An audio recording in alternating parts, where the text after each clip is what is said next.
Up From Work podcast. My name's Dave Swillum. Let's get ready to hustle.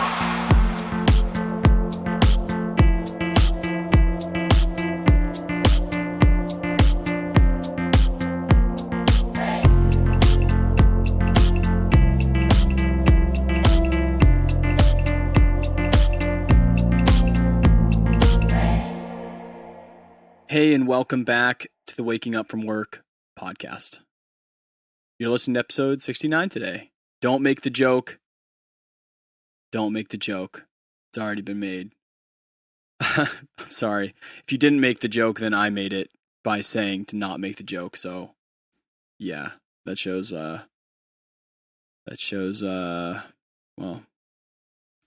I am. So welcome back to the Waking Up From Work podcast. This is for real, episode 69 of the podcast, and we're really happy to have you today. Hope you had fun last week talking through some of the things with Zachary James photos, speaking on everything from working with clients, working with different people, and the human element and everything like that. This week, we talked to Hilary Lane, who is really interesting to talk to because she's combining some of these elements in the way that we look at a brand, the way that we shape a brand, in the sense that she helps people take Airbnbs and make it look like the Airbnb you want to stay at instead of the one that you skip over, right? She also helps businesses become a different view of what that business is, a different brand in terms of website, in terms of definitely like the design in a business is what she really loves, the process and the if you're a restaurant, the menus, like she helps make things seen as a different thing and be what they really should be so that people engage with them and as a brand. So lots of talk between that and real estate, and it all ties back to being creative and running a creative business. So that's why we're here, right? If you haven't listened to the podcast before, we hang out with creative entrepreneurs, artists, musicians, freelancers, and stuff like that. I'm an audio engineer, so I'm normally just a little bit biased to music and audio, but try to mix it up because I think you can learn things from everyone in that space. And I really believe that all creatives kind of tie back to being the same thing, only just using different mediums to get there. So really excited to have you guys today. Definitely a long episode, so hit this one in your car rides or break it up a little bit. And for anyone that wants to support the show, we just made merch finally. And we've been trying to not have any advertisements or any bullshit in the podcast so we don't ruin your listening experience. But that also means that we're not bringing in any income, but we are paying to have the show be alive. So if you want to support the podcast financially, we do have a Patreon that's got some options on the website. If you go to wakingupfromwork.com, you can find our Patreon connection to get over to some things that we offer digitally that way. Or you can be really cool and buy a t-shirt. If you go to wakingupfromwork.com, there's a merch tab there. You can go ahead and click that and it brings you over. And that's also supporting a small business because Simon, who's been on the podcast a couple times, works for the Skinny Armadillo down in Texas, and they make it to order. So they're going to make that shirt and send it right to you. And I'm going to keep podcasting. So if you haven't picked one up, would really help me out and support the show by grabbing one. If you're not a t-shirt person, there's some cool stuff over on Patreon to work with me and advertise, at least in terms of getting shout outs and things like that. So thank you guys for hanging out. Let's hit episode 69 of the Waking Up From Work podcast. So welcome back to the Waking Up From Work podcast. Today you're listening to episode 69. Thank you guys for hanging out on Instagram. Thank you for hanging out on the podcast here. If you're listening, it's early morning maybe. Today on the podcast, we're like normal. We've just got guests that are mixed up each time. And this is someone that I usually don't get to do this, Hilary, but I got to speak and hang out and have some lunch with Hilary like 2 weeks ago before we had the podcast to meet her and share stories, and we definitely clicked. So today I'd like to welcome on Hilary Lane. who is the owner and founder of Getaway Vacation Properties and Craft Business Builders. And I'm sure she'll go off and continue to keep creating other things because she's a creator here. Welcome, Hilary. Thanks for being on the podcast today. Thanks for having me. This is my first ever podcast I'm on, so really excited. I've gotten that a couple times from some people, and I always tell them that when they're like rich and famous, like 50 years past this podcast, that the Waking Up From Work podcast is the first one that had Hilary Lane. I think it's very symbolic. It's perfect that that's the first. Yeah, hell yeah. Mm-hmm. So for those of you that don't know Hilary at all, she is currently on her last day at a Airbnb in York right now while she's making money on her Airbnb. So she's kind of living an interesting life, but either way, I'm seeing pictures of her kayaking in the harbor and things like that while she's making her living. So it's definitely an interesting story that we get to hear today. Hilary, do you want to just run people through, what is Craft Business Builders? What is Getaway Vacation Properties, and how did that happen for people that don't know? Yeah, absolutely. And hopefully this doesn't get too long-winded, but I think my businesses make a lot more sense when you know a little bit about my background 100%. And sort of how I came to create them. So I've always been an entrepreneurial person my entire life. I've had lots of ideas. I've started little businesses when I was a kid. I went to school for business and entrepreneurship, and I always knew I wanted to own a business someday. I didn't really have any specific one in mind, and I got really lucky. I went to Northeastern University and had a co-op, which is like a 6-month full-time internship at Staples headquarters in Massachusetts. And I just fell into a really, really fortunate position where I had an amazing first boss and an amazing first job. And I got to do so much and really, really loved everything I got to learn there from. So basically I was helping bringing new products to market and helping shape the strategy around that, from everything from like packaging design to deciding what products would go on store shelves, to doing all sorts of like business analysis on sales and that's awesome. Revenue. And yeah, I got exposure to it. It was not an internship where you're making photocopies. Like I was really thrown into it and was really loving life for a while. So I was fortunate to have that job once I graduated and was there for quite a few years and was managing product categories and getting exposure to merchandising and pricing strategies and, marketing things for products and catalogs and online. So I really learned a ton there. And then at one point, there was a change in management on my team, and there were some bigger changes that the company was going through. And the part of my job that I loved was shifted away. And just through like a series of events, I found myself really all of a sudden unhappy there.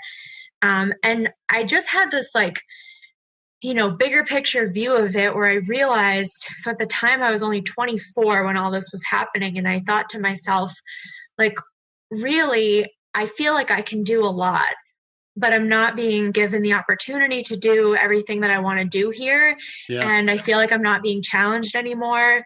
And I thought to myself, like, if I just go to a different job, like, I feel like I'm just a dime a dozen. I'm a young 20-something, a couple of years out of college with a business degree. Like, I just feel like I'm going to be shuffled right into another similar, like, job where I'm not challenged. And so anywho, I got it in my head at that point that I thought maybe I would start my own business. So I started brainstorming and, I didn't have a specific, lifelong passion that I knew, wanted to own. I came at it from a really analytical standpoint and really thought, like, what are the types of businesses that I think I could feasibly do as a first-time business owner? Like, what feels straightforward to me? Like, what feels like a skill set that I'd be able to add value to. And then I thought about like what types of businesses I knew could be profitable and do well. And I ended up landing on coffee shop as my idea. I had like worked in food service when I was younger, always loved the fast pace of it, and just felt like that was some place where I knew the business model could work. I wasn't inventing something new. And it was really just a matter of creating a unique coffee shop that could stand out from, other options in the area and, do well. So I set upon, it became like my passion project. I would be really unhappy in my corporate job, and I would go home after work every day and work on this business plan. And I was like obsessed with it. Like every day I was just excited to come home, excited to jump on my laptop again and work on all this research I was doing and creating spreadsheets with like revenue forecasts and trying to, come up with menus and creative concepts. And I ended up at one point going to Coffee Fest, which is like the biggest coffee trade show in New York City. So I went and did that as a trip and really just started like learning everything I could learn about business, the restaurant business, coffee shops, running a coffee shop. And even though I worked, what was that? Diving in. Oh, diving in. Like I'm creative, but I'm also very like data. Like I want to know the facts. I want to like research the heck out of things. So yeah, that was definitely my passion project for a while. And it got to the point at one point I was, trying to get a bank loan at one point. And I actually got laughed out of the banks because I was young. Like they were being that ridiculous. So I actually never presented to a bank, but what I did was go to one of the small business development centers, which is like an offshoot of the SBA. And I tried to work with a mentor there, and I was pretty much laughed at by that person, basically saying, you can't go to a bank. You don't qualify for this. You have no collateral. You have no business experience. Like you can't get a bank loan without those two things. And I remember feeling so devastated because I had gone to school for business and entrepreneurship. And I remember being taught in college about how to write a business plan and take it to the bank.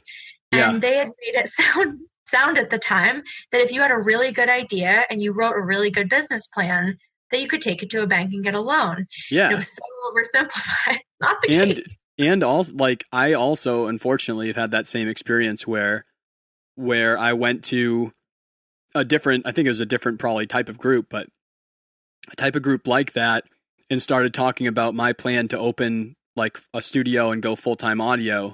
And they were just acting like that wasn't a way that people made money. And when like I talked to the guy, you realize that it's just from his own bias where like he's never seen that business before, but he's not someone like me who is surrounded by people who are full-time audio and music. And it's just like those people, you're just like, just because you don't know and you have that bias doesn't mean that that's the truth, and that you have the ability to act that strongly about how unconfident you are in me for what I'm doing just because you don't know what's possible in that way. Like, come on. Well, it's just a reflection on it's like one of those things where maybe the system's broken, but it's just a reflection that banks are incredibly conservative, actually. Like they're not entrepreneurial, they have these SBA loans that are designed for small businesses, and that's what you're told is what you'd be able to get to start a business. But in reality, you need to have collateral to put against the loan, so like a house or something, and you need to show relevant like either business ownership or at least like management experience. So when I met with this mentor initially, I was just so like, I think like mortified almost, like to feel so confident in my idea and then to feel so like unbelieved in by this person. And I was like so shocked and horrified and just said, and plus like you're feeling very, insecure because you don't really know what you're doing. And I said, well, how do people start businesses then when it's their first one? And he said, the 3 F's: friends, family, and I don't even know what the third one was. It was like, basically you beg, borrow, and steal and ask for money. And I'm like, okay, you don't know my family. You don't know my friends. Like, I would never ask my family for money. Like, they don't have it to give. That's not how this works. Like, even though I believe in myself here, I knew that I didn't want to put, any family in the position of feeling like uncomfortable. So I wouldn't either. I don't blame you. Like, I would never ask people for money to start I understand that there's nothing wrong with it too. If you're out there and you're doing that, if you have someone that you feel comfortable going to and that's going to work, do whatever you have to do, guerrilla warfare, to make it so that you get to do what you want to do. No thing on that. But I'm the same way, Hilary, where I'm like, I don't know anyone in my family that quite frankly believes in it enough. Just like we talked earlier, like when we had lunch, we're like, if you're not going to believe it, even if you're nice enough to give me the money, if you're not going to believe it and you think that it is going to be a failure, I don't want the money. I don't want it. Exactly. Don't want it. So I remember at that point, leaving there feeling like a complete knife to the gut and thinking like, oh my God, this is dead in the water. I don't know how to do this. But I'm a person that is extremely creative in how I will come up with solutions also, and problem solving. And so for me, it wasn't a matter of if I was going to start this business, it was a matter of how am I going to do it? Right. Love that attitude. So, yeah. It's never a matter of if, it is just always a matter of how and when. Hell yeah. So I basically came up with, so first off, starting a coffee shop, like from scratch, if you're going to build one from scratch, new equipment, like build out, you're going to be looking at like at least $250,000. And that felt out of the realm. So then I found out that you can actually buy existing businesses for less, in some cases for less money than it costs to start. So I found a cafe for sale that had been struggling. So it was at, I guess a bit of a discount. Sales weren't great, but it was a location that I liked. It had outdoor seating, it had parking, it had the infrastructure. And I basically looked at it as something that I could flip and turn into what I needed it to be. So that was like a fraction of the cost to buy. And there was also some financing that they helped with. And then to fund it, I had some of my savings, and I ended up financing the rest of it with personal loans and credit card balance transfer offers where they give you like 0% for 12 months, things like that. Yeah. Like I just like took money from whatever creative, like personal loan situations that I could come up with. Because I believed in myself enough to believe that it would work, but I just needed the money to do it. So this is I'm maybe getting off on a little bit of a rabbit hole here, but it's a good story. Thanks. Maybe helpful in its own right. It's helpful. I've heard it, people, and that's why I wanted to make sure that she actually did definitely cover her whole story, because I think that it's a good. There's all sorts of different interesting rabbit holes, right? Yeah. So that was my so overall it probably took me about 1.5 years from when I decided I was going to do it until I said to myself, okay, I'm ready. And then it took another 6 months because I was location searching, and at that point I was still considering trying to find an existing cafe to buy or finding an empty cafe space to lease. I was doing all of that research. So it took me in total, it took me 2 years from the day I decided I was going to do it to the day, I actually bought this place, but the whole time I was planning for it. Wow. So I finally did it. I coordinated the whole thing. I let my boss know, what I was doing, leaving my job. Gave her a few weeks notice, and I had the sale of the business lined up. And there it was. I went to a lawyer's office one morning and signed closing documents, and then I owned the business that day. So, oh my God, what a feeling. Yeah, it was crazy. So it's cool buying an existing business in that you have staff and it is running. So I came in weird. as the new owner, and all these people working for me knew what they were doing and I didn't. So I just let them do their thing. I just watched and observed and learned and watched them take orders and make food and whatnot. But the place it was best known for ice cream.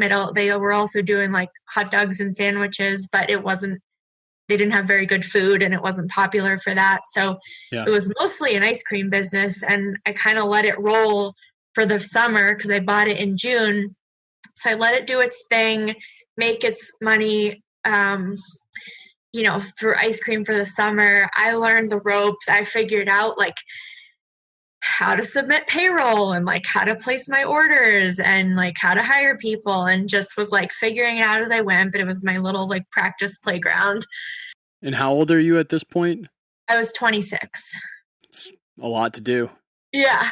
So I ran it as is the whole summer, and then the whole time I was planning on closing it and flipping it. So when Labor Day rolled around, end of summer, I announced that we were closing for renovations, and told all my staff what I was up to. And sure enough, we closed for renovations. I put all these fun signs up that said coming soon. And it was called Blue Coast Coffee is what I was turning it into. And it was going to be a coastal themed concept. So it was in central Massachusetts, not on the ocean, but it was going to be this ocean coastal inspired themed place. I ended up having cedar shingle walls inside with lobster buoys hanging and awesome. Light blue paint and some lighthouse pictures, and the whole thing was really fun and coastal vibe. And it ended up, I'll summarize the rest of it, but that business in a nutshell, it did really, it had its normal slow, you just open your doors, and I need to ramp up a different customer base, but it was successful from the start. Everyone absolutely loved it, loved our food. We were getting 5-star reviews on Yelp, and we pretty quickly got to the point where we were the number 1 rated restaurant on both Yelp and TripAdvisor. Wow. Out of 85 restaurants in town, including ones that had been around for a long time, and the fine dining steakhouse in town. And damn. But we rating wise, we were number 1. Which matters a lot, because for people to do a good rating means I don't know, people only do bad ratings. So when you get enough good ratings to pass the competition, you kind of crushed it. Exactly. And we were getting, so we made egg sandwiches from scratch, to order. And that's really what we became known for. So we would get 5-star reviews that just said best fucking egg sandwiches I've ever had in my life. And people being I'm just passing through town. I don't even live here, but holy crap. And so we were. That's awesome. That's how I roll. I'm a perfectionist in that way, I'm not going to put out something that isn't awesome. It's if you're going to do something, do it, and so we had all these really fresh made bagels from a local bakery, and breads delivered from a different bread bakery, and just all sorts of good vendors, good quality food, awesome staff. I trained my staff to be competitive too. I'd reward them when we got the 5-star reviews, and nice. It became this fun game. We want to be the best at what we're doing. So again, summarizing it, overall, the business did really well, very popular from a customer standpoint, but running it for me, it's a 7-day-a-week business that I was running and managing myself. And I was always looking for more help. Like I'm not that person that's trying to do everything myself. I was always looking for employees and managers and stuff, but it's really hard to find good people in the restaurant industry. And I think like my best people were my little part-time high schoolers who could barely work ever. And then, it's just really hard to find like more full-time people. And I just really ended up feeling very ball and chain to the place. Like I couldn't really get away ever. And for the first couple years, I was like burning out really hard. I was missing out on family stuff, holidays, friends, birthdays, trips in the summer. Like I was doing none of it. And so I pretty quickly, a year and a half in, I was like, okay, I don't think that this business for me is a good fit for like who I am. Like I'm a person who has that introverted side. I need my alone time sometimes. Like I need to recharge. I mean, 7 days a week, unless like, I don't know. I can't even imagine 7 days a week of something that you love, like will never burn you out if you're not like doing some things to break it up. Like I love recording and I love music, but if I do it 7 days a week straight up and there's no break, like I'm not kayaking or like going to see my brother, like just something to break up shit, then like I'm going to get burnt out too. So like I can't imagine that you couldn't not get burnt out. Sorry for like the triple negative or whatever the hell I just did, but like I don't know how you wouldn't feel burnt at that point. Yeah, it definitely felt like the world's longest like boot camp or something, like mental toughness. Talk about it. Like I went into it knowing that like for a few months I probably wouldn't have a day off. But I thought to myself that like within a few months I would start getting to the point where I could step away a bit.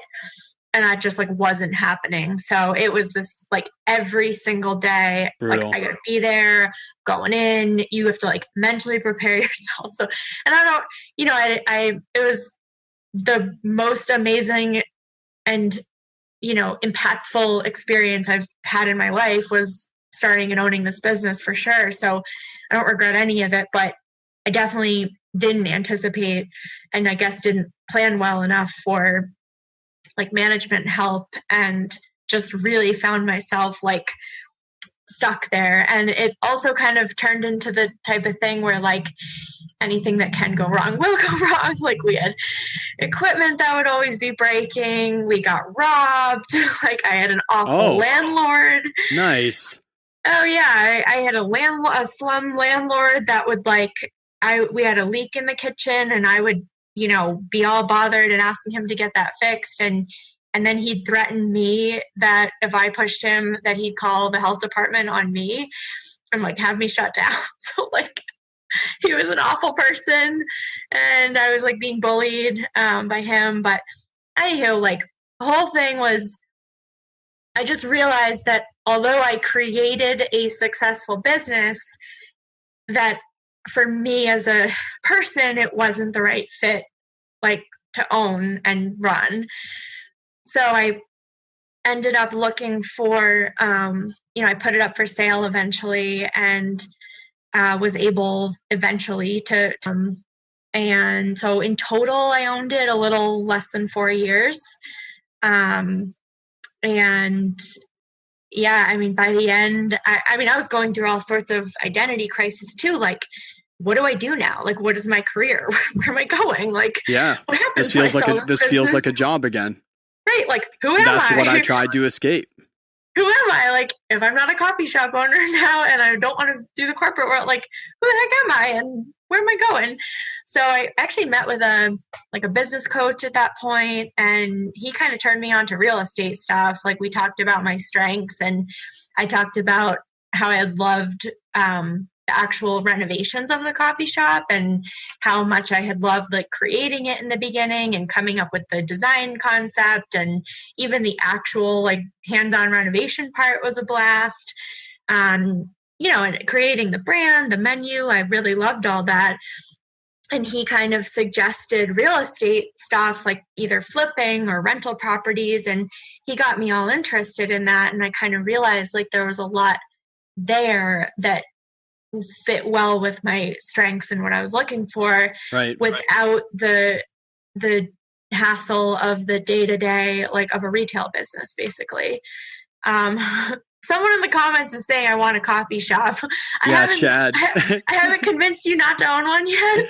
I know. I don't know if you just jumped in, Chad, but like she was just telling us about getting robbed and having a slumlord landlord. So like for sure, like own a coffee shop would actually be really sick. But like Hilary's story is not like the appealing one, I guess. But if you still want to after that, man, like go get a coffee shop, because that means like he's like all in. Like Chad's like about it. Right, you know? Right. So you got to be a special kind of person to run a coffee shop, and maybe you're that kind of person, but I was not. I was like you fell in love with the piece of the process that you didn't realize that you loved until you did it. Yeah. And then this business coach was basically like, you loved some of this, you just don't love this piece of it. So like, why don't we deduct that piece? Absolutely. So like the day-to-day of the coffee shop, like as often as possible, I'd be hiding out in back. I didn't have an office, but there was this like chest freezer. So I would just stick my laptop on top of the chest freezer and had a little stool, and that was my office. I was like in play, I'm just sitting in the kitchen, basically like in the corner of the kitchen over by the gas lines and the electric panel, and like, trying to do some office work and be there to supervise and answer questions and whatnot, but like not have to be out front because I was just so drained. And my, my staff would be like, why are you sitting in back? And I'm like, I can't take another order. I can't do it. So I'm like, you guys are all fresh and chipper and smiley. You go do it. Yeah. And I was just burned out as hell sitting in the back corner of my kitchen. Yeah. But anywho, so finally was able to sell it. I took the opportunity to go to Maui for a month. So that was like a little bit of a pent up vacation over 4 years of not getting days off. So I was able to do that. And then for a while previous to that, I had actually been thinking about moving to New Hampshire. Personally, where my coffee shop was near where I grew up. But over the years, my friends had, moved away from the area, and, pretty much found myself left in a little suburb without any of my friends around. And so I moved up to New Hampshire. And I had in my head, like from the day I sold my coffee shop or even before, I had this idea in my head for what is now Getaway Vacation Properties, which is inspired by my love of real estate and design and renovations, and also my realization over the many, many, many years of, I guess, pre-coffee shop ownership, when I used to do fun things with my friends. And we used to travel a lot locally. We used to look for, growing up in Massachusetts, we would always be looking for places up in like Vermont or New Hampshire, like houses we could rent for the weekend. Oh yeah. Place for 8 or 10 of us or 15 of us to go for New Year's, maybe somebody's birthday, maybe a ski trip. So we were kind of always looking for places to stay. And I think this was pre-Airbnb. So we were using like VRBO was the thing back then. So I was always, you might be able to tell, the planner of my group of friends. And I would like spend hours scrolling through these VRBO listings looking for a cool place to stay. And, you'd have a number of people in mind. It needs to sleep 8 or 10. But other than that, like, didn't have a whole lot of requirements other than we would just want this to be a cute, comfy place to stay for the weekend, right? Because we were going to like stay in a lot. We were going to play board games and cook family style dinners and have a fire at the fire pit. Like, we were younger and didn't have money to be doing much, but so you wanted like to hang out at the house with your friends essentially. And I just remember like how many listings I would scroll through thinking, oh my God, like, I don't want to stay here. And, it would just be like, you'd look at okay, there's 8 of us going. There's one couch in the living room that looks super saggy and maybe sits 3 people. The dining room table only has 4 chairs. Like, there's a bunch of random, it's like you would just put this together in your head and be like, this doesn't make sense. Like, we can't stay here. Or Yeah. there's nothing like here, or basically like this is a white room with old, falling apart furniture. Why would I go here? Like, why would we spend the weekend here, right? Why would I come here? Why is this even available for people to go to? Because who is going here? Right. And I think what it was, and it still is basically, is people have second properties that either currently or at some point in time they went up to, maybe to ski or something, and they used it as like a place to sleep, once in a while. Right. And so to them, it was this like second property. Like, why would you invest in it? What, we don't care. We're skiers. We're just going to come back here at night to crash or something, but then they've got it listed now on vacation rental sites. And now it becomes like, you got to give people a reason to book it. So right. I kind of like this idea in my head, like, or at least the acknowledgement that this was a problem started like a long, long time ago, pre-coffee shop and everything. I just never really did anything about it. So once I sold my coffee shop, I started really formulating this idea and thinking like I could combine, like, I love real estate. I love, I want to flip, renovate, work on houses. And there's this like problem to be solved that Airbnb and VRBO hosts like don't need help with their houses and their listings. Starting to come together, right? You're like, oh, I really like this process of like renovating and changing the brand and image and like creation and starting this like vibe. And you're like, oh, I remember all this shit that I like to do, and I see what's wrong with all the shit that these people are doing, and they're on their way in Hilary's head, right? Yeah, definitely.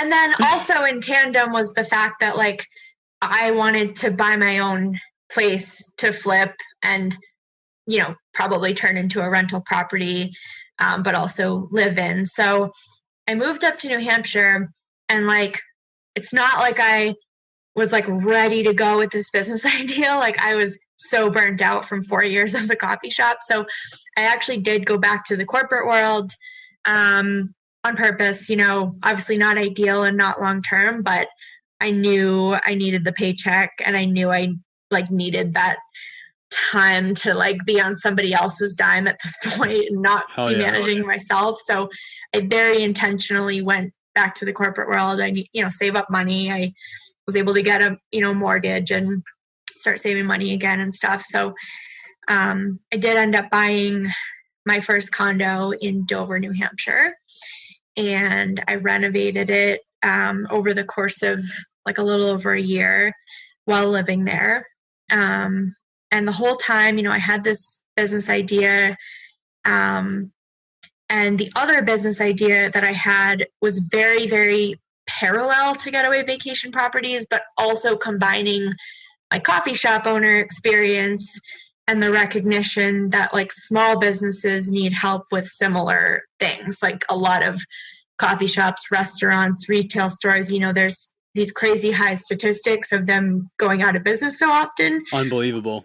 It's unbelievable. And it really, and in my head, like it is similar to the reason why the Airbnb listings aren't getting booked, right? Like it's a design thing. It's, it's not the right vibe.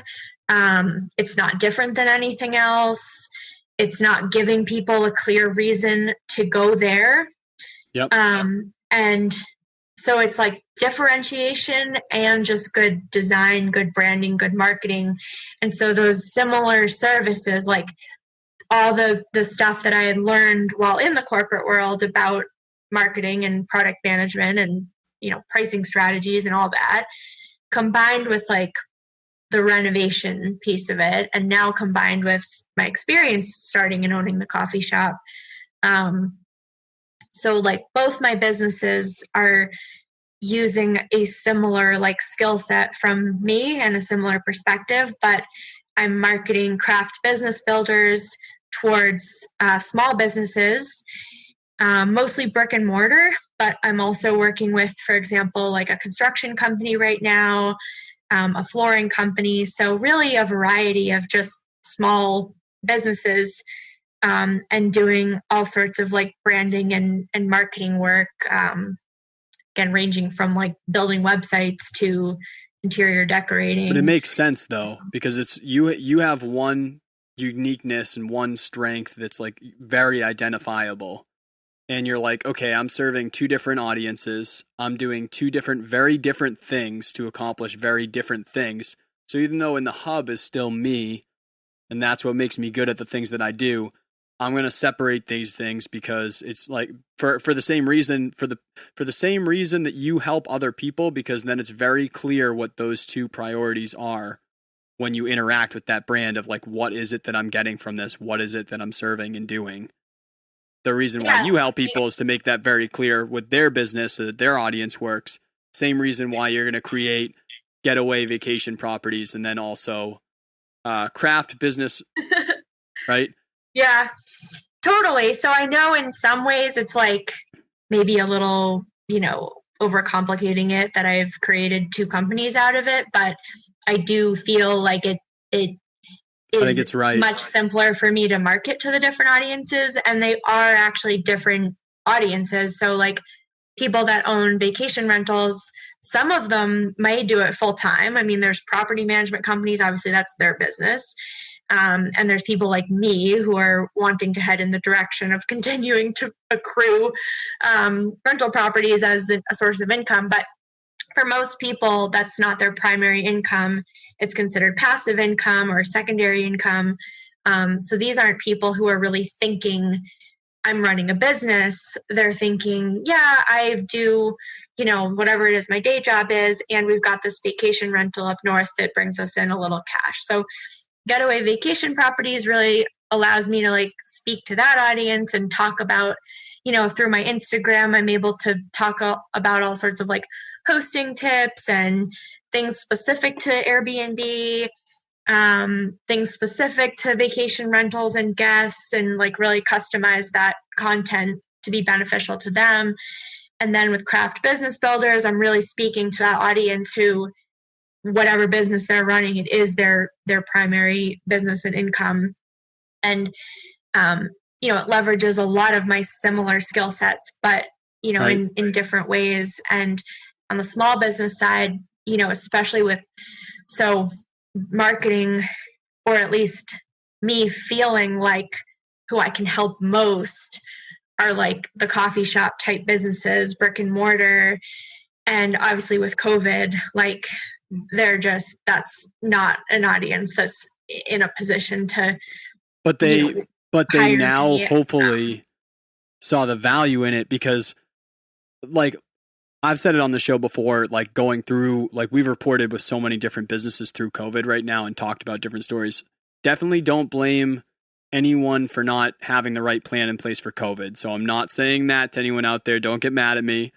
But what I will say is like COVID exposed all the over leverage that's out there, all the things that maybe should have been fixed before, like you could just kind of make it work. It just made it so that like nothing can work unless you are like absolutely fucking on point and you are also able to adapt and then like create that need again. And the businesses that are like really hurting right now, except for the ones that exclusively by regulation are just unable to like function, that's a different story entirely. But the businesses, like let's just say restaurants have traditionally gone on really low margin living. Like it's always been an industry that doesn't have the highest, debt to income ratio of how it's working, but it's fine for the way that it works for the most part, right? But in this time, COVID happens and you don't have a process in place for online ordering or delivery or pickup, or like you haven't adapted some way to make it so that you're an option that makes sense. Like all of that, I think ties to the same thing, is like if you're unable to think that way of like, what is it that's stopping people from coming here? Like, why is it like, I felt like our ice cream business is good and we're selling these hot dogs and sandwiches and like, blah, blah, blah. Like, why are people not coming here? Why is this not working? And like, you come in and you're like, well, look at the vibe here. Like, well, do you want to sit in here? Like, is this where you look at the Airbnb and you're like, it's got 80s carpet everywhere. And you're like, well, that's fine when it's my family and I just bought this vacation place for the cheap. And I'm like, I don't give a shit. I'm going to go up by the lake and like, that's different story than someone picking from 200 properties instantly and that's not the same situation that you are. And thinking that way of like, I honestly think that like good entrepreneurs, they think not like literally, they maybe use their own biases of like ways to form opinions, but they're literally thinking of like, I'm a brand new person that wakes up today. I walk into the business. What happens? Where is there friction? Like, how fucking hard is it for me to do the thing that I'm supposed to do to get what I want out of it? Oh, really hard? Not going here. You know what I mean? Like, and it's like, I feel on the other side of that, there's this wall of people that the reason why a business fails is because they're not really digging deep empathetically to understand that view of like, oh, I can't understand it. You know, like one thing is audio engineers, like all the time. Like I love you guys to death. I am one. Nerd side of me comes right out. But sometimes a big habit for our piece of the industry, we talk about gear. We put pictures of gear on our website. We talk to artists about gear, like gear and like stuff comes up because we're fucking really into it because we're engineers. So we're like, oh my God, like this compressor, it sounds so clean and high end. It really, like, we just talk about it. We're really excited about it.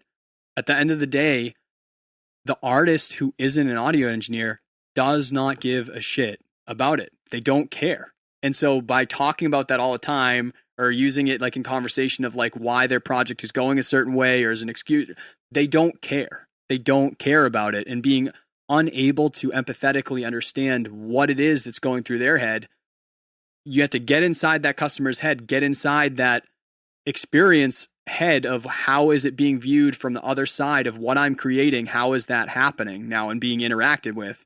And what am I causing or getting out of the way? And it's like that, I guess, like just roping it back in, because I went like tangent-y on this, but roping it back into restaurants, I think a lot of them after this, maybe they're not in the position where right now they have the moolah to do an investment. But I think after this, there's really like if I'm not like the place, then like that is a problem.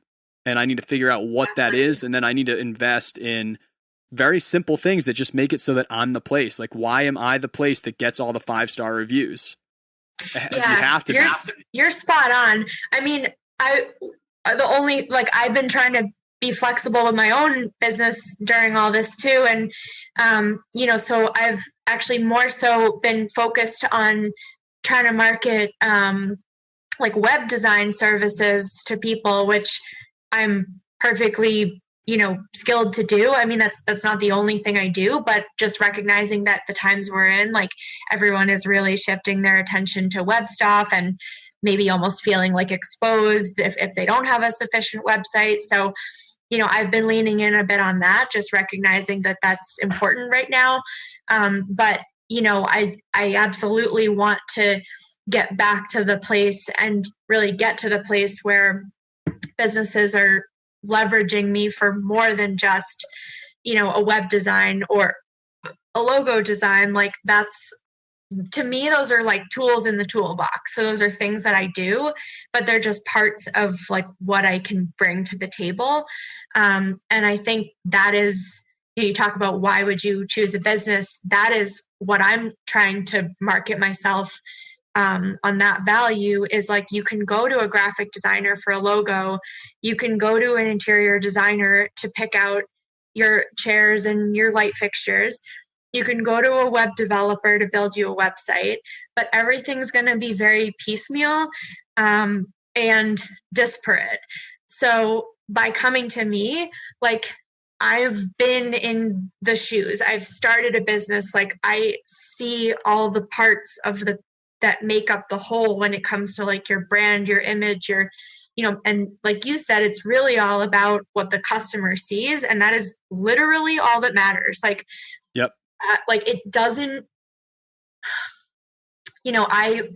a lot of what I do is what I've done for myself successfully is keep things really affordable as long as they look really good and work really well. And, an example of that is like in my vacation rentals, I have an island light fixture that is $35 like barn light from Lowe's, and it looks Wonderful. great and it's on trend and it's $35.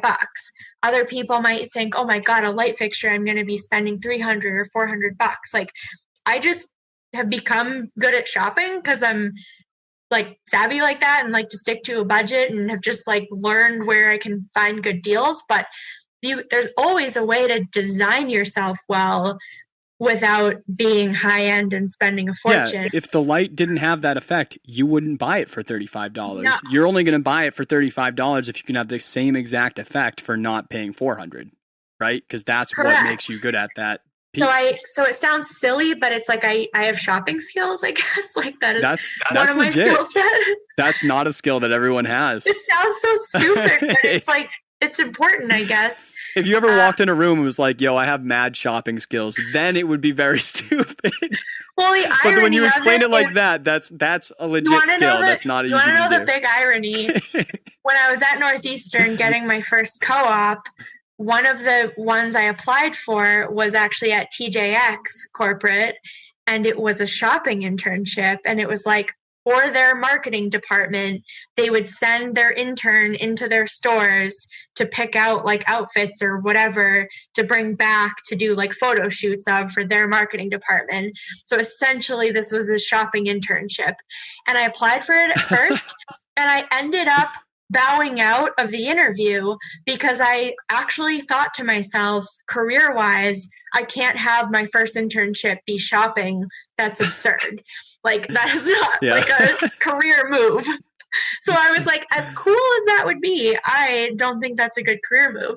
But it's like really ironic because it comes back around and now I'm like, hey guys, I'm really good at shopping. That's one of my skill sets. Yeah. But well, that's like the same thing as like what I was telling when we were having lunch and I was telling you about like what I'm trying to do with the studio that I'm trying to go. And so I'm trying to get this, for those of you who don't know, I'm trying to get this rural ass property where I renovate a barn into a studio. I know that that's been done a lot too. So I know that that's not the original piece, but like back in the day, many artists would go out and they would go to these French chateaus and like these like countryside barns and they would live there for like 2 months and record all in one. And so the vision is to have it so that people pay their all-in costs. So first of all, like there's no hourly stressor. There's no like stress to it. It's just like, I'm going to pay this thing and get the thing. Just like we were talking about, like what am I getting for what I'm trying to do out of the experience? Am I getting the thing that I'm asking for? You pay this cost, then you get this thing, right? So stress is going away in terms of price because I know that there's no other thing that comes at me. Location is very rural out in the countryside. So you're in Boston, you get up here, and now it's that experience in terms of a vacation that you do, the thing that you love. Artists like that too, because they need to chill out and just do the art and unconnect, get off Facebook, do that. But my long point to this, I guess, is that it's an experience that I'm trying to make. And that's the only thing that I'm after is like, how do I make it so that an artist can live at a place that is a non-stressful environment, not get stressed out by the price that they pay for their project, not get stressed out by me talking about a lot of tech bullshit unless they want to go into the weeds like that with me, then I'll talk all day about that gear. And it's just the thing that I want to get, the way that I want to get it, and this is what I do to get the thing. And it's very simple like that. That's what you're aiming at for businesses. That's what you're aiming at for the Airbnbs in terms of what you're doing with your brands, is just how do we take some very simple things and just make it so that it's the right location, vibing the right way, and it's just presented in a way that makes it simple to get the thing that people are trying to do to get out of it. Because the reason why Airbnb things lose in the 200 is because someone went through and took pictures of like this notebook or something, or they took a picture of like this chair because they love that chair. And then you're like, but people going through don't understand that that chair means the same thing as your 20 years ago Nana who own that chair and it meant the world to you, like they see that picture when they're scrolling through and it looks like a piece of shit chair. So it's not doing the thing that you think that it's doing. That's like what you're about, is just like, if people aren't seeing that piece, just like, okay, well, let's just turn this way and just present it this way, because that's what you meant. This is a cool spot. This is a sweet place to be. I want to be here. Let's make it so people understand this is the thing that you're actually trying to say. Let's make it so that you're saying it that way, because you just don't know. Yeah, I just tying a couple things you're saying like all back together too. So like one of the pieces, and I don't think I've mentioned, so I mentioned I had bought a property in Dover. I did eventually also buy a second house near Lake Winnipesaukee. So that is a vacation rental now. And as Dave started off this episode mentioning, I have my house rented out currently and I'm making good money on it while also staying myself in an Airbnb. And it sounds Inception. Well, yeah, so it sounds almost like too scripted to like put together, but basically the reason why that's possible is because I'm staying in a less expensive Airbnb, and the reason why it's less expensive is because it's not done very well, in all honesty. Like, it's I'm not saying I'm staying in a shithole here, but it is a very basic beige wall apartment. The furniture is very mismatched and feels kind of honestly like cheap and college dormish, like really like weird lamp here or there, like I'm sitting at this like cheap plastic table that is their dining room table, but also it's basically the size of a desk, and I've been using it as a desk while I'm here. The pots and pans in the kitchen are basically cheap college dorm stuff that everything burns to, and like, it's just not done very well, and it has so much potential. So I like think about really sometimes, I do interior design and decorating, but design is more the permanent stuff. Obviously, that's Hilary's gonna like leave a plan there at her Airbnb while she's away from her Airbnb about like, listen, while I was hanging out at your Airbnb, this is like what you should do. Well, I'm probably not. It's like feels very like unsolicited advice to do that to this person, but like I do think about what I would do, and the interior design is actually not what is needed here. Like, the flooring is fine, the appliances and kitchen stuff are newer, like the bathroom is newer, nothing needs like redoing or major renovations. All it really needs is decorating. Like, it needs these like heavy blackout curtains taken off of like all the windows in this apartment, and some cute stuff put up. It needs some cuter stuff on the wall. It needs some good area rugs. It needs like non-college dorm room furniture, right? But she could be getting at least double or triple a night for this if she had, was doing it a little nicer. So I guess I shouldn't complain, because this is why I'm able to make money. But essentially my house is rented out for like 3 times the amount that I'm paying to stay here.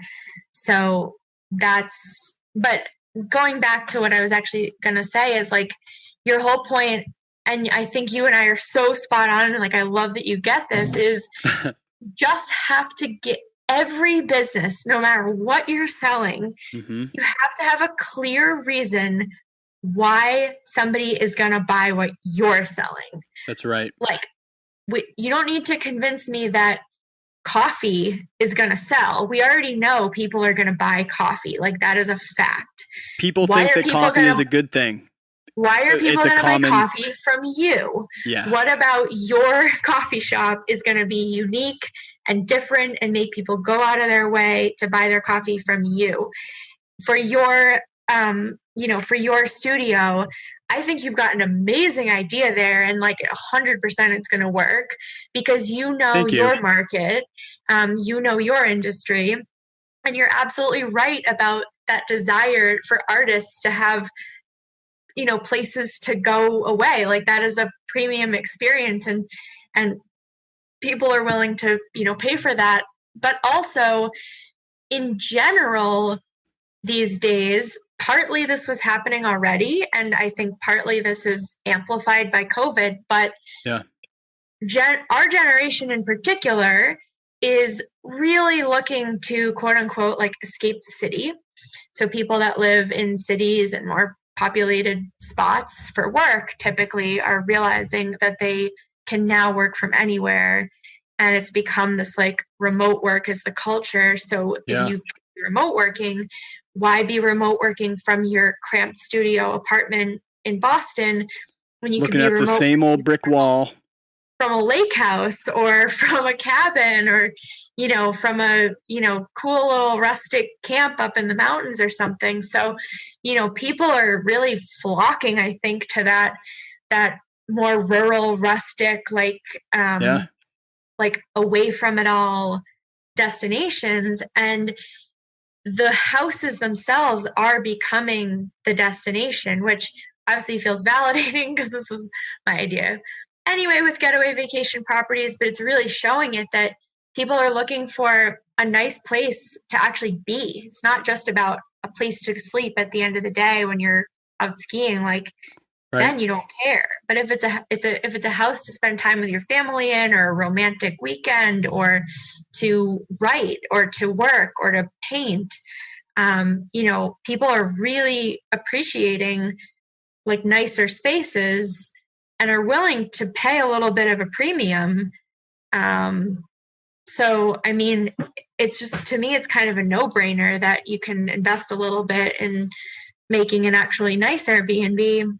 It's not a theory, basically. Like it's not just high hypothesis. It's just true. Like I have been getting 5-star, like awesome reviews from my guests so far, and everybody's feedback has been basically this, we were looking to spend some time in the lakes region.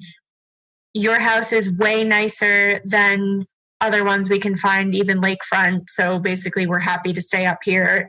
It's 15 minutes from the water. It's not a water property. And it's just, a nice house to stay in during your time there. Guests were just saying they appreciated that I had like real knives, like good quality knives and silverware. They liked cooking, like they'll be back. Like everyone's, really loving it. But anywho, that that mentality, basically, that entrepreneurial, like slight competitiveness, I guess, of just like, how do I make whatever I'm making, like, how do I make it awesome? How do I make it, I guess a little competitively, like better than what people can get out there elsewhere, or different at least. Like you don't have to be competing to put other businesses out of business, but you just have to carve out your own niche. Like that is my like mantra, basically, is to like stand out from the rest, find a way to create unique value. I'm like really bullish on this. Like you can be in rural ass Alabama, right? And you can open a recording studio, or you can open a coffee shop, or whatever it is that you want to open. You don't have to, what she's saying is like, you don't need to be name your Fortune 500 company. You don't have to be like the biggest business in the entire world, the biggest ridiculous thing in the entire world to be successful. You can be a mom and pop, small little shop in the middle of absolutely nowhere. But if you don't have a uniqueness to you of why you should be the thing that people engage with, then you can't keep doing that, basically. Like for you to be successful, like really, like my version of success has changed so many times, and it's really just ultimately landed at a lifestyle and freedom and ability and choice. It's so open and vague now, but if you want to have a small mom and pop shop, you can make it the best shop in the entire world without having the biggest cash flow in the entire world, just by making it so that you are a unique thing that people want to engage with, and that will just continue to give you success, I feel like, right? It doesn't matter where you are. If you have that niche, or you have that reason to be the Airbnb or whatever it may be, you just need to have a reason for like, why am I even doing this, basically? Like, what is my purpose of Yeah. doing this thing. And if you're like, your thing that you've created doesn't have that easily Right. to understand, then you kind of have to ask yourself that. Then you have to be like, why do I do this then? And more so than that, to jump off of that, I actually, like, I'm such an entrepreneur. I'm so like freaking passionate about small businesses. And I actually have like I don't even know the right word for it, I want to like wave a flag around, like promoting how much better small businesses are than corporate giants. Hell yeah. And how much of an opportunity it is, right? Because when you're a small business, you can be creative. You can try new things every day. Like when I had my coffee shop, we would have a sandwich special every single day. And my goal was just to come up with like the most interesting random combination of ingredients I could to create like a fun sandwich special and see if people would want it. And and people appreciated that. Whereas when you go into a corporate chain, like you're always going to get the same mediocre crap all the time. So their angle, like their advantage, let's say Panera Bread or a Starbucks, right? Their advantage over an independent coffee shop is consistency and is their brand. Yep. So wherever you are, you can walk into a Panera Bread and you know exactly what you're going to get. It's not going to be the best sandwich you've ever had, but it's okay. Like it's not bad. Prices, snuck up a little bit, so getting a little pricey now. But like the consistency of knowing exactly what you're going to get, that's their advantage. Anywhere. And they've built that up, and that is true for all corporate chains. You think about how crappy Dunkin' Donuts egg sandwiches are, but you'll buy them. They sell millions of them because it's a consistency thing. You can go to a Dunkin' Donuts and get a breakfast sandwich. But as a small business, like I don't look at it as, oh my gosh, how are we going to compete? Like, how can I possibly compete against Dunkin' Donuts and Panera? I look at it as like a fun party. Like I'm going to walk in there and it's not difficult to create something better than them because they've got mediocre microwaved egg sandwiches. Like, yeah, it's crappy food. Like, it shouldn't be difficult to make something better than that, basically. So nimble. I think if small businesses feel, put out of business or like they can't compete with corporate chains, honestly, that means you're not doing something right, because there's so much fun, business ideas, ways to, create community, play to the local aspect. Your local area better than the national chain does. Yep. You can create custom menu items. You can try out different stuff. Like, I definitely just don't buy it that you can't compete as a small business. Well, my only argument, and this is what we talked about when we had lunch, for when we were saying like what your head and your role is geared by. This is like literally what I think creates all small business issues, including in my own, right? Because every one of us has a personality that has strengths and weaknesses, and it's up to us to adapt and create different ways to combat that. And I think that there are people that start a business because they were good at making the sandwich. Like Yes. they were really good at making coffee. Yes. They made the coffee was never burnt. Their pour over was fucking on point. They always made, like, everything was perfect. It's always perfect. Their customers love that person. They're the best person ever to have around. Their personality's warm. You go into that coffee shop because that person, right? Those people go out and start businesses because they're good at that. Yes. But they are not good at running a business sometimes. And those are the people that can't take that nimbleness or that lightweightness to having a small business and adapt, because they're good at running it.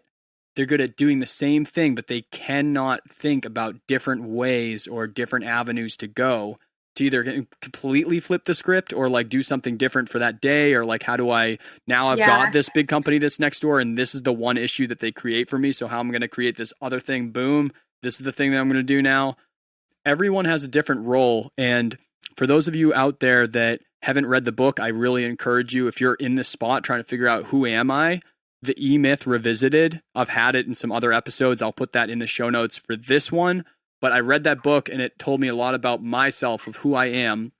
I am the entrepreneur, which I love, super pumped up about it, energetic about it. The entrepreneur creates ideas, but doesn't always have the best way to manage. Like what are the systems that happen with it, and doesn't always do the actual technician piece of it. Like if you're the sandwich maker, they might not always be the best sandwich maker, but they know how to come up with the sandwich, you know? And you can be multiple roles too. Like I do make systems. Like I do come up with software that I can use for my rental property, or I do come up with, you know, templates that I can use for my recording projects, but I hate that. I hate it. And so a lot of times it'll make me slow and reluctant and molasses on getting that done. And I just know myself enough now that I'll say, hey, Meg, my wife, who is like amazing with management, amazing with systems, but doesn't like creating like different, she does too, but maybe not as much with different ideas or avenues to go on. It's like you need to know who you are before you choose the thing that you're going to do, because it really dictates like how that's going to go. If you're the thinker of coming up with new ideas, but like you hate creating systems, at some point you're going to get bitten because you're not doing things efficiently, or you're not planning things out well. Or like if you're the technician and you're amazing at the role, it maybe just be the best effing person at that role in the absolute planet, and you'll be known for that. But maybe don't start a business because you're not meant to manage other people, because maybe you're not good with people, or maybe you're not good at coming up with these different ideas, or maybe you're the manager where like you understand all the technician roles, you understand how to work with them, you understand so much what they do that you create better systems for them that act on, that make them more efficient. And you understand the entrepreneur who's coming up with these different ideas to create new paths, but you have to kind of mold them and say, listen, like I get what you're saying, good idea, I'll roll with it, but hey, you have to figure out some way that there is consistency in this friggin' sandwich. Like we have to, great idea for a sandwich today, but how do we make it so that that thing actually happens? If customer at noon says that they love the sandwich and at 3 p.m. someone else wants to come in because they heard about it and then our sandwich sucks, like you got to know who you are before you jump into each thing. And I ultimately also think that's why every business fails, is because someone just fell off course for who they were versus what they were subbing out or outputting for that job. So there's a huge, I mean, I obviously wasn't the model of it. I learned it the hard way too. I turned out to, although I could manage the business day to day and I could manage people, that sucked the life out of me basically, and just wasn't where I belonged, so figuring out what my strengths were, the startup project, the planning, the vision, the brand concept, the renovations, like that whole startup phase of really creating that concept like that, and launching it, getting it to the point where like every detail is in place, and your menu and your interior and your website and everything is just like ready to roll, like is what customers are looking for, shows that you understand your target customers, and just overall like presents yourself professionally. Like that is what I'm now trying to help other businesses with, because that is, I believe, what many of them do need help with. And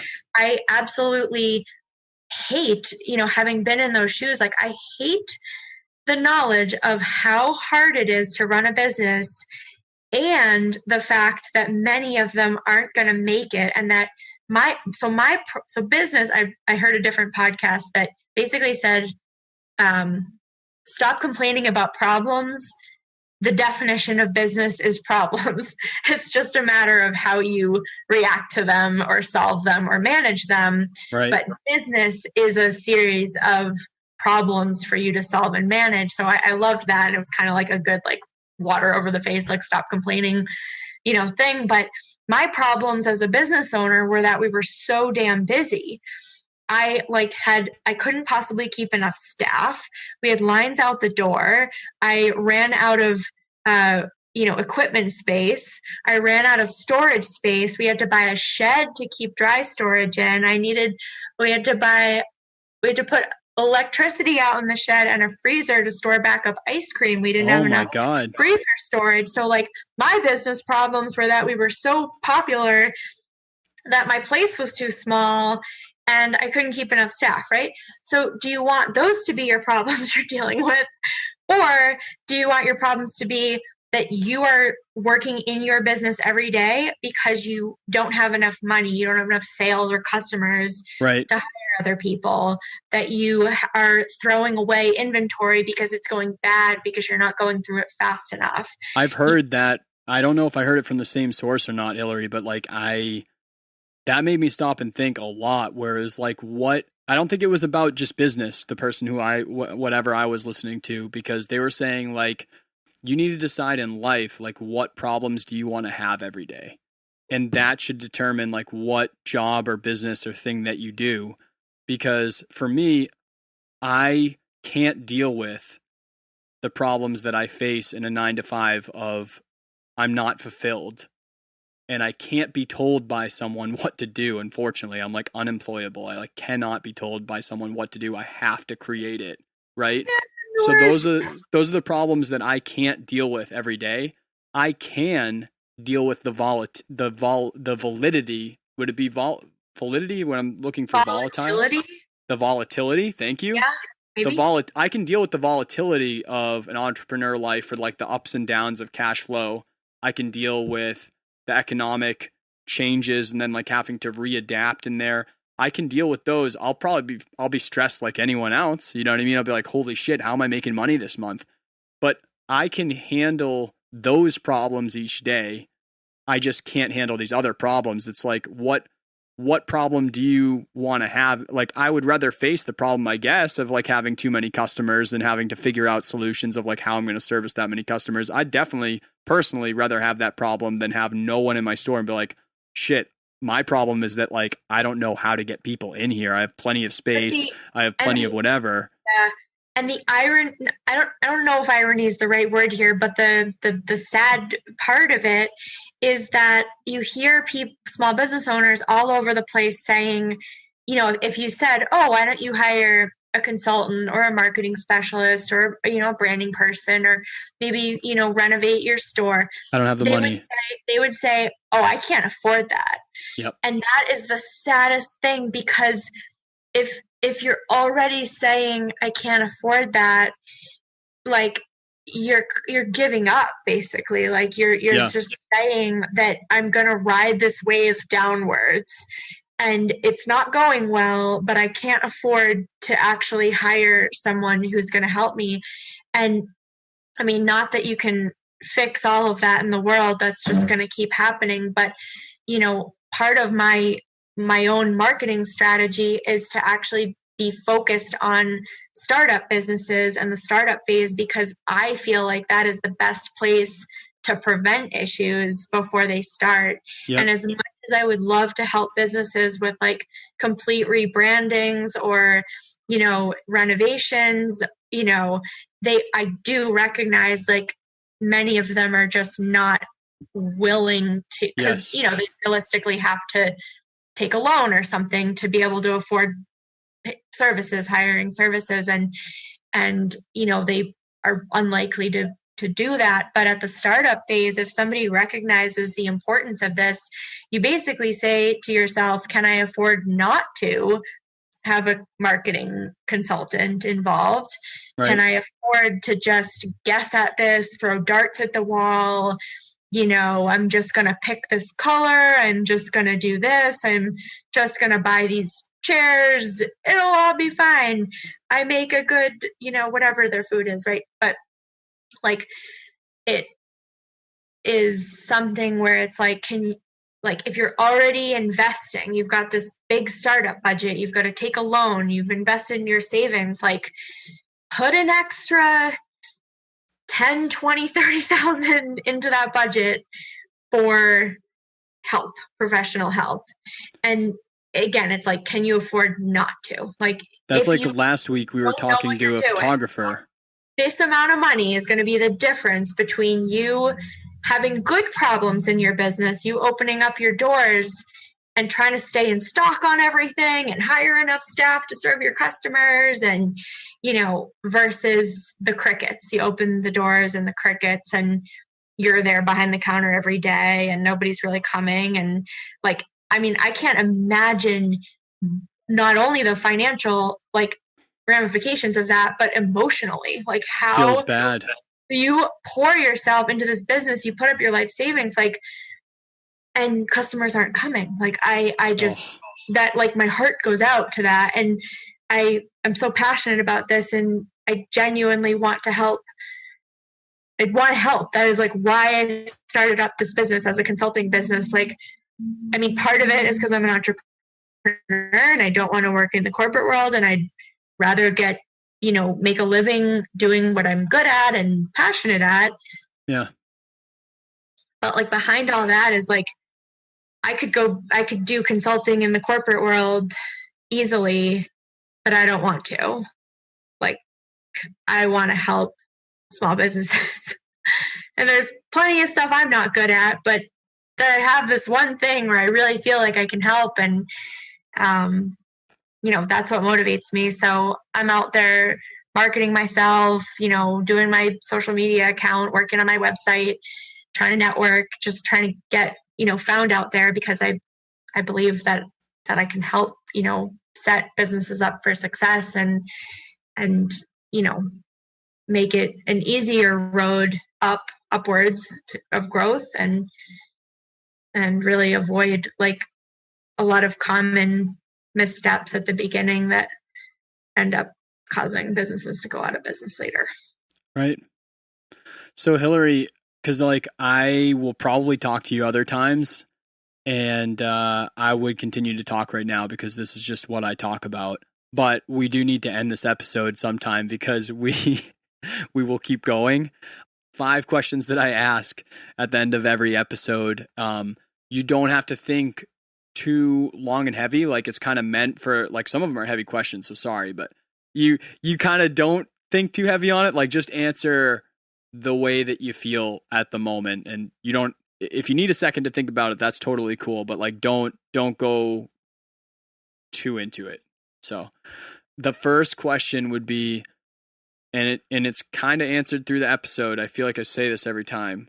It's kind of answered in the episode, but I feel like when I ask it at the end, I get a different answer when it's pointed like this.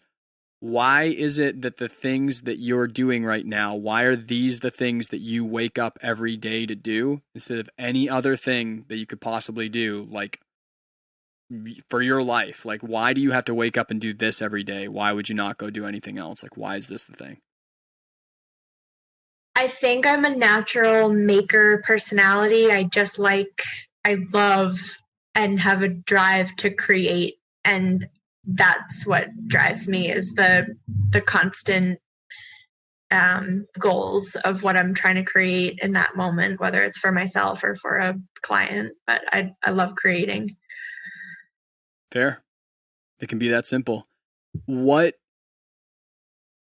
about along the way, say you could take the thing that you learned from this and just magically pop it into someone's soul. They didn't have to learn a damn thing. They just inherited that lesson that you got. What's the worst thing that you did along the way? The thing you're don't do this thing. If you could learn from it, learn this lesson, but this sucked. Don't do that thing. That is a tougher one. I had to change it because people would just be like, I don't regret anything. I learned something from it. I was like, I know you did, but what's the thing that sucks to do?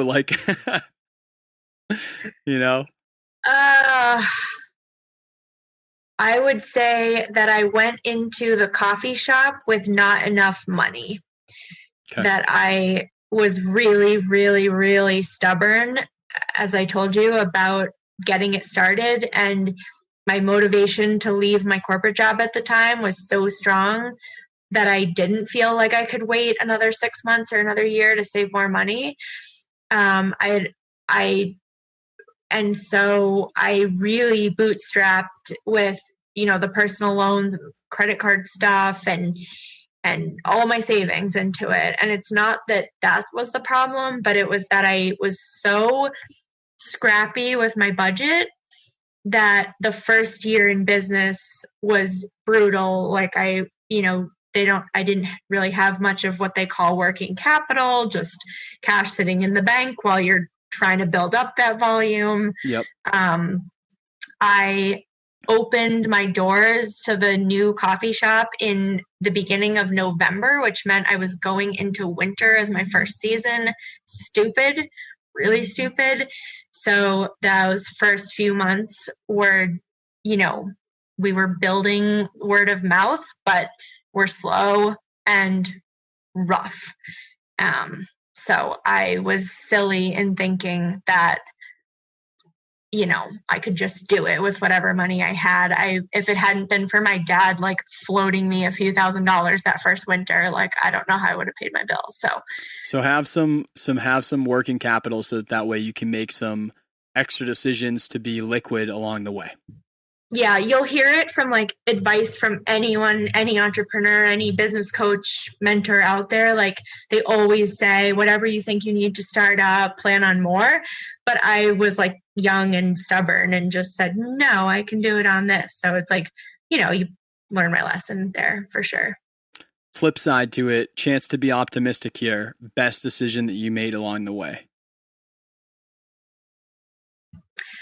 I would say I'm really proud of myself for, maybe this isn't what you're looking for, but like, I'm not looking for anything. I guess like each step of my journey has been intentional, and it's not necessarily something that happens overnight, but like once I realize something is right for me or something clicks in place, like to follow it. It's like that trust your gut thing. And, it did not take me long to realize I actually wasn't the right fit for the coffee shop and needed to sell it. And it did take me a while longer, but I continued with that. And I chose to move to New Hampshire. People always say now, how'd you end up here? And a lot of people move places for jobs or for a boyfriend or something, but it's like, I wanted to live here. So I moved here. Like I had it, my eyes set on it. It's a good lifestyle for me. It's, who I am, the outdoor, lifestyle. And it was an intentional choice. So I know that's not really one specific thing, but I'm proud of myself and glad that I'm a person that like can be pretty intentional about choices, and they might take a while, but to just keep going towards, what No, that was definitely a good answer. Your answer was just being intentional with your choices. And I think that is reflected in the same thing. Like, I don't think I said this on the podcast yet, but Meg dropped out of vet school because she wanted to. And like we did an episode with my wife, like way earlier, Hilary, where we talked about her choice to go for it and like kind of like our mindset of like blowing our life up to do that. And so when Meg said that to Hilary, like, hey, like, what's up with you? What's going on with you guys? And she said, like, hey, I'm just recently dropping out of vet school. Hilary, like, immediately was like, oh, congratulations. It's awesome. Because she knew that it was on Meg's terms because of the way that she worded how she said, like, I'm leaving vet school. Like, I've chosen to drop out. Whereas a lot of people that she tells the news to, they're like, I'm so sorry. And she's like, yeah, but I chose it. I didn't fail out of it. I just chose to not be there because I realized that I want to just be a business owner. I don't want to be a vet in terms of the science and practice. And that is so strong because when you live on your own terms of like, I'm choosing to do these things and that's why I'm doing the things, and that's the only reason why I'm doing the thing, then I feel like you're probably enjoying the process and living like a happy day to day because like you're making the choices very intentionally of what you're trying to do. No one else is telling you the thing that you have to do. You're just doing the thing that you're supposed to do or that you feel like you're supposed to do. So that's a great answer. Next one's way easier. What is one or multiple resources that you'd recommend to people in the audience? It could be a book, could be a podcast, YouTube video series, film, like whatever. Like what's some resources that you'd recommend to anyone? Can be any field, even mindset, anything they should check out. Okay. So the number one, other than Waking Up From Work podcast, the number one podcast that I recommend that I absolutely love is How I Built This.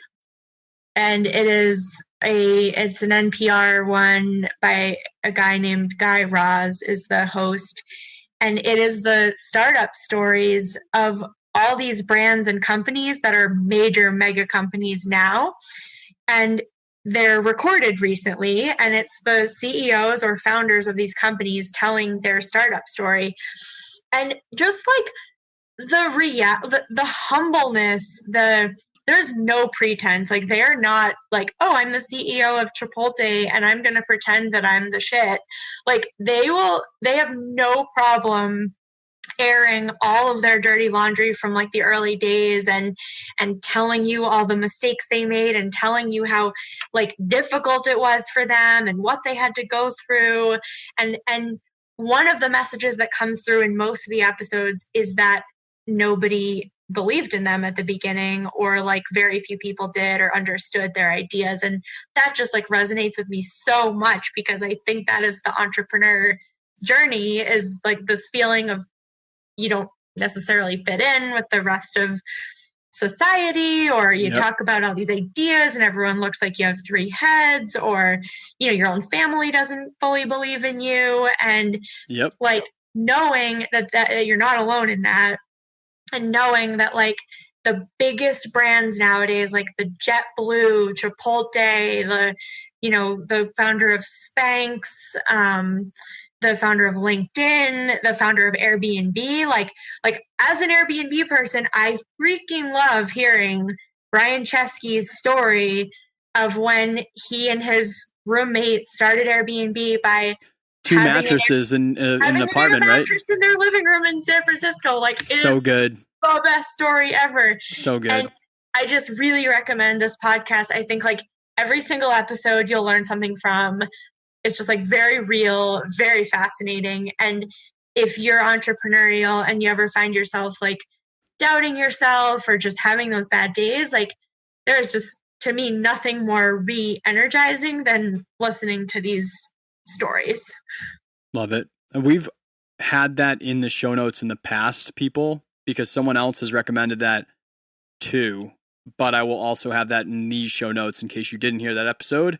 And I also don't know what episode that is. So wakingupfromwork.com/show notes, you can check out. I'll have that link to that other podcast in there. But you know that this is really the best podcast. So you had to stay right here. But all right, last question is the easiest, Hilary. So no more curveballs. People that have been listening this whole hour and a half long, God bless your soul. Where do people catch up and keep up with you and your brands? Like what websites, social media, like where do people keep up with Hilary Lane and with Craft Business Builders and Getaway Vacation Properties? How do they keep up with you? I'd say the easiest one, if you just need one to remember, would be my personal account, which is Hilary.Catherine, Catherine with a K. That's what I'm joined through this Instagram live with. So you might be able to see it if you're on right now. And both of my businesses, Craft Business Builders and Getaway Vacation Properties, are both tagged in my personal profile. So you can easily find my two businesses through there. Cool. And then tagged through my Getaway Vacation Properties business is my current Airbnb house, which also has its own Instagram, and that's called The New Hampshire Getaway. Still can't believe you got that tag. It's still unbelievable to me. It's a really That's exactly badass, what we're talking about. Exactly really the issue that you're Instagram saying.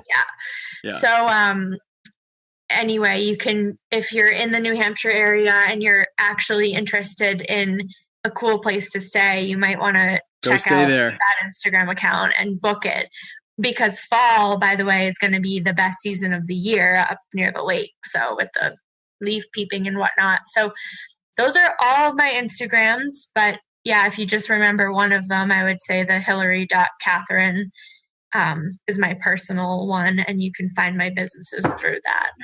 Sick.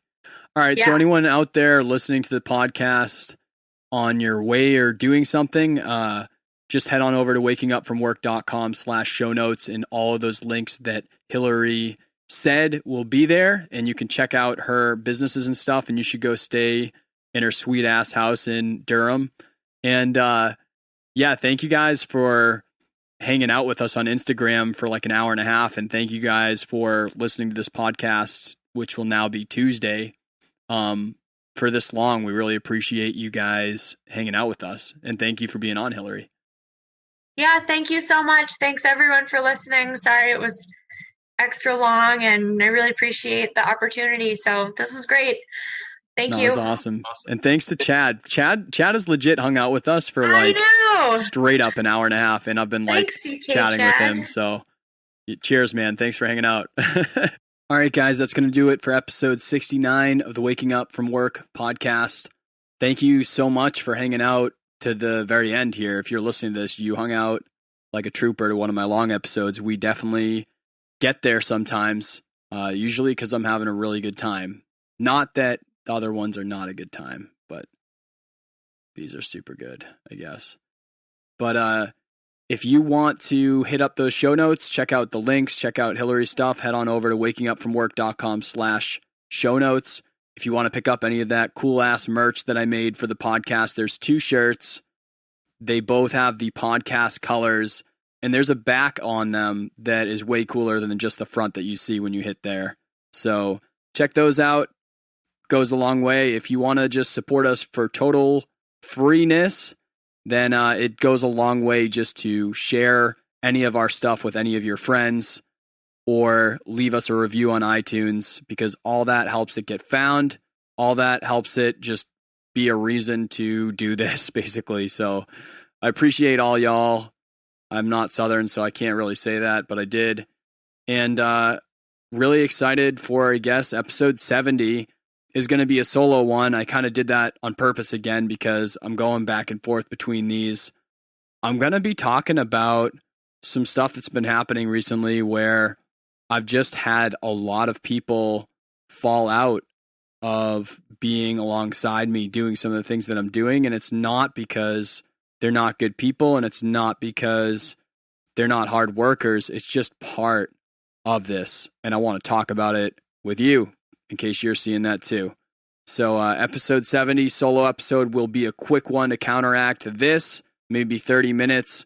We'll be going live at Dave Wake Up on Instagram Thursday nights, 7:30 p.m. Eastern. Come hang with me like Chad, and we'll chat. And yeah, hell yeah, guys. Thanks for hanging out. Peace.